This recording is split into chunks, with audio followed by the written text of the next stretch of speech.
नौजवान जब कोई हो जाता है तो उसकी सोचें जवान हो जाती हैं। नौजवानों से माजरत के साथ नबी पाक अलैहिस्सलाम ने नौजवानों की हुकूमत से पनाह मांगी। नौजवानों की हुकूमत से पनाह मांगी है इसलिए कि नौजवान बड़ी जल्दी प्यार भी करता है और बड़ी जल्दी नफरत भी करता है। सोचें मजबूत नहीं होती। नौजवान आदमी, जवान आदमी, बिखरी हुई सोचें होती हैं। मेरे रसूल करीम सल्लल्लाहु अलैहि वसल्लम नौजवानों से उनके मिजाज के मुताबिक डील करते थे, उनकी तबीयत के मुताबिक उनकी ज़हन साजी करते।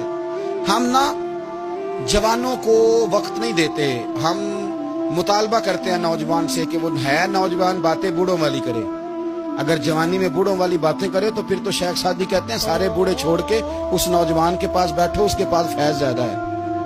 अगर ऐसा हो जाए, क्योंकि दर जवानी तौबा करदन शेवाए पैगंबरी, ये तो अच्छी बात है, लेकिन मेरे अजीज अगर ऐसा ना हो, ऐसा मुमकिन ना हो, तो फिर नौजवान को आप उसकी तबीयत के मुताबिक डील करें।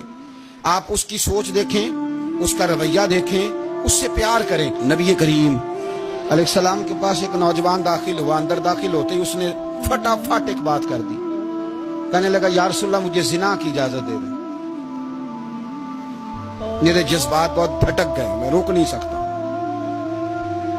हमारे यहाँ हमारे घर में कोई फोन करे तो हम गैरतमंद बन जाते हैं। मेरी गैरत को गवारा नहीं कि कोई मेरे घर में फोन करे, और अगर मैं किसी के घर में फोन करूं तो फिर गैरत किधर गई?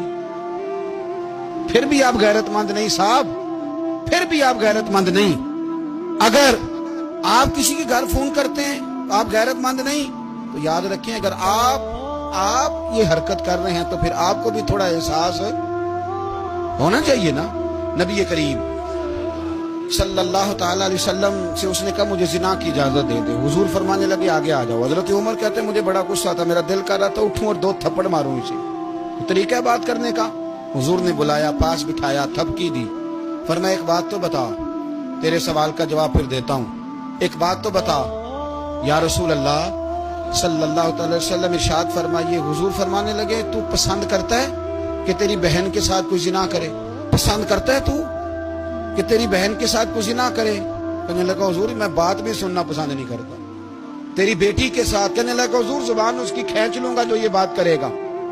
कहा तेरी माँ, तेरी पुप्पी, खाला का? हुजूर खबरदार, किसी बंदे को मैं इजाजत नहीं दूंगा। तो रसूल करीम फरमाने लगे जिससे तू जिना की इजाजत मांग रहा है वो भी तो किसी की बहन है ना, वो भी तो किसी की बेटी है। जो गैरत, जो हमीयत ये अपने घर के बारे में आती है वो दूसरे के बारे में क्यों नहीं आती? जब नबी करीम ने उस नौजवान को उसके मिजाज के मुताबिक समझाया तो उसकी आंखों में आंसू आ गए। अर्ज करने लगा या रसूल अल्लाह सल्लल्लाहु ताला अलैहि वसल्लम, हुजूर जिना की इरादा तो एक तरफ, आज के बाद मेरी जुबान पर इसका नाम भी नहीं आएगा। आप सामने वाले की नफ्सियात को देखें, आप अपने मूड में ना रहें। मुझे बड़ी अच्छी तरह याद है एक दफा ना मस्जिद में एक बच्चे ने ना आधी बाजुओं की शर्ट पहन के नमाज पढ़ी। एक बाबा जी ने उनको ना मना किया, कहते पूरा कपड़े पा के आया कर, पता नहीं तुम्हें? वो कहने लगा, बच्चा कहने लगा नमाज हो जाती है, बाजू आप फोल्ड करके ऐसे करके बड़े बाजुओं फोल्ड करके पढ़ेंगे तो कराहत है, लेकिन वैसे भी आधे बाजुओं वाली शर्ट में नमाज हो जाती है, लेकिन अच्छा अमल नहीं। अच्छा यही है कि आपके बाजू पूरे हों। तो बुजुर्ग उनसे कहने पूरे कपड़े पहनो। कहने लगा भाई हो जाती है नमाज, मैं भी था। तो मुझे उन्होंने कहा जी हज़रत साहब बात सुनना। मैंने कहा जी हुक्म। कहने लगे इन कपड़ों में नमाज हो जाती है? मैंने कहा जी हो जाती है। कहते लगता है मुंडा चौधरीयां दा है, एक मुंडा लगता है चौधरीयां दा। फटाफट उसी वक्त उन्हीं पैरों पे मैं कदी है वाकई चौधरीयां दा बच्चा।